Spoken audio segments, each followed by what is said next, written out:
Guy Clark once said, "If I knew where good songs came from, I'd go there more often."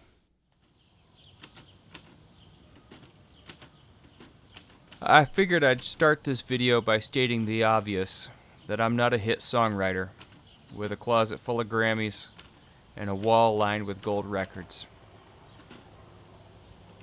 But after writing, recording, composing music for more than 20 years, I thought I could at least talk about the process that I've developed and my philosophy of songwriting.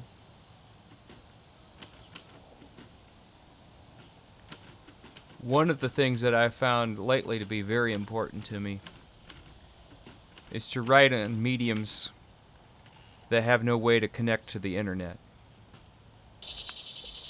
There's nothing more distracting than having a great idea for a hook, a verse or a chorus, only to have a notification that so-and-so made a post or a comment on something else and losing the train of thought.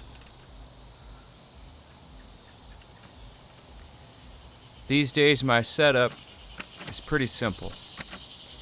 Roget's Thesaurus, this 1950s Royale Quiet Deluxe typewriter, and Merriam-Webster's Vocabulary Builder. The guitar also helps get things accomplished.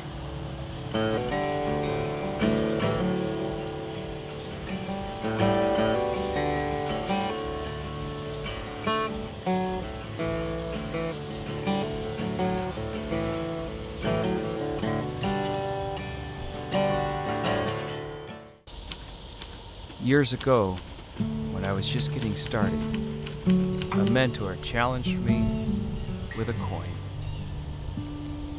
The challenge was to take an ordinary object like a penny and write as much information as I could. Is it shiny? What year is it? Where did it come from? What are the plans for it? Does it catch the light from the kitchen window?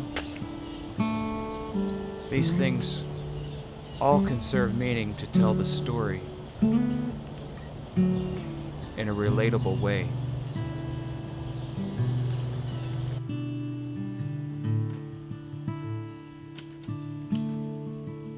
Back to editing. One of the reasons why I like to use a typewriter is because once the letter falls, the mark is permanent. So you have to be a lot more mindful with your words. You can't copy and paste and edit later nearly as easily as you can with something like a word processor. It's very satisfying to feel the tactile nature of the keys. That being said, it's very critical to self-edit as a songwriter. We're writing a song, not a book. And there's a difference.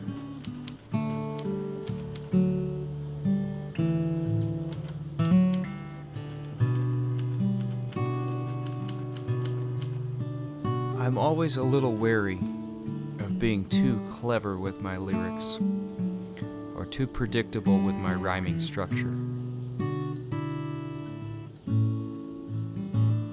If you rhyme too predictably, I feel like people just kind of tune you out.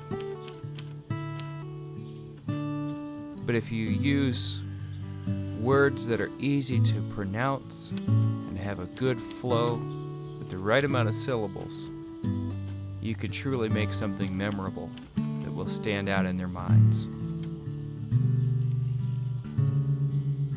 I think that's why I don't try to get too vague with metaphors.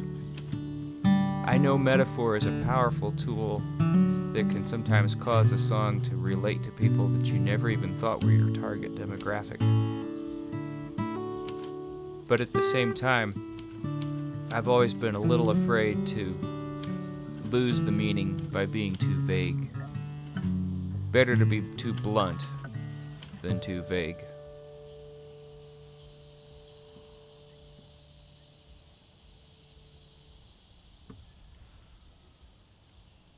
Something I'm guilty of is overthinking things and never finishing the work. Better to finish the song and have it turn out to be a total train wreck that you can eventually go back to and revise and expand on the ideas than to have it sitting out there as a loose end.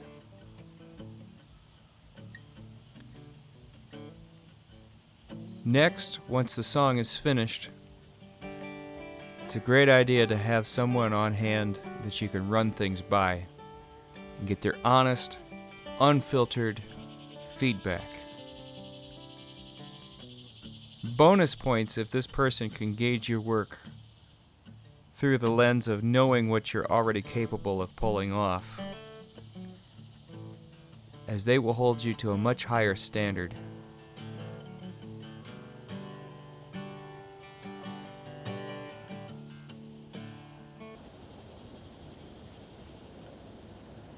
Well, I guess that should be about it for this episode. I look forward to sharing more of the process with you in the coming weeks. But why don't you drop a comment, tell me one of your favorite songwriters, maybe share one of their best songs.